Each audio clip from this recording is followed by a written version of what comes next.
যে কোনো unknown number বা আপনার মোবাইলে সেভ করা নাম্বারে এই একটি অ্যাপস আছে, একটি অ্যাপসের মাধ্যমে আপনি যাবতীয় তথ্য কিন্তু দেখতে পারবেন যে কোনো নাম্বারে কল দিলেও। ওকে, প্রথমে গুগল প্লে স্টোরে ক্লিক করে দেবেন, একটা ছোট্ট অ্যাপস লাগবে।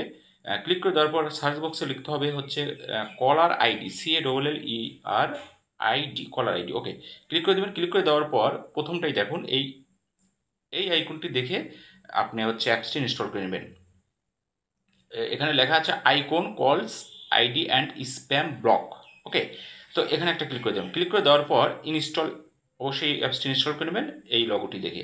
তো ইনস্টল ক্লিক করে দিলাম। ক্লিক করে দেওয়ার পর ইনস্টল হয়ে গেছে, তো ওপেন একটা টাচ করে দিলাম। ওকে, ইনস্টল করে ওপেনে টাচ করে দেবেন। দেওয়ার পর একটু সময় নেওয়ার পরে কন্টিনিউ যদি এরকম আসে, আপনি কন্টিনিউতে একটা ক্লিক করে দেবেন। ওকে, ক্লিক করে দেবেন। ক্লিক করে দেওয়ার পর আপনি দেখেন মিডিলেরটা, মধ্যেরটা আইকন, EICON আইকন, এখানে একটা ক্লিক করে দেওয়ার পর 3বার অ্যালাউ চাইতে পারে। তো আমি একবার অ্যালাউ অ্যালাউ অ্যালাউ ওকে, তো অ্যালাউ করে দেওয়ার পর আবারও আইকন উপরেরটা একটা ক্লিক করে দিবেন। ওকে,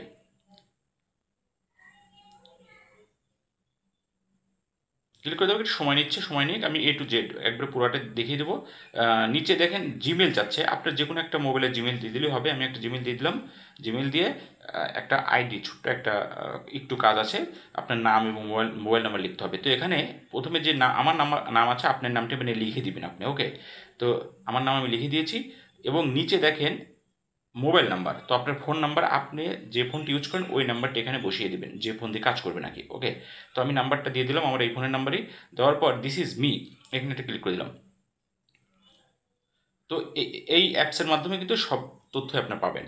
তো এখানে ক্রস চিহ্ন কেটে দিবেন, যে উপরে দেখেন অ্যালাউ চাইছে, এটা সরাসরি ব্যাটারির অপটিমাইজিং, তো ব্যাটারি অ্যালাউ করে দিবেন। ওকে, তো অ্যালাউ করে দিবেন। ওকে, ক্লিক করে দেবেন। ক্লিক করে দেওয়ার পর আবার যদি এরকম আসে, আপনি অ্যানাবল নাও দেখেন লেখা আছে, এটাও আপনি অ্যালাউ করে দিবেন। ওকে, উপরে দেখেন এটা, এই যে নোটিফিকেশন, এটা অ্যালাউ করে দেবেন। নিচের দিকে আরেকটা চেয়ার অ্যালাউ। ওকে, আমাদের কাজ মোটামুটি এখানে কমপ্লিট। কমপ্লিট হওয়ার পর দেখেন এখানে মানুষের মতো চারটা সেভ নাম্বার আছে আমার, নতুন সিম, যার কোনো সেভ কম, নতুন নাম্বার।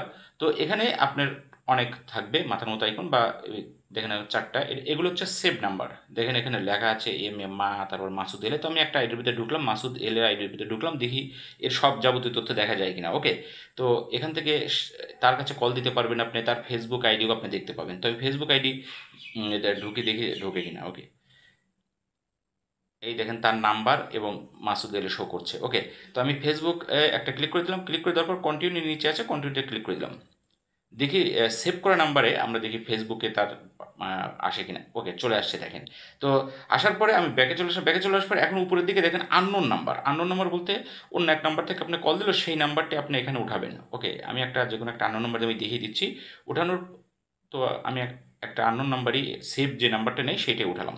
উঠানোর পর এই যে সার্চ, এখানে একটা ক্লিক করে দেবেন। ক্লিক করে দেওয়ার পর দেখি সেই নাম্বারের যাবতীয় তথ্য আসে কিনা আননোন নাম্বারের। ওকে,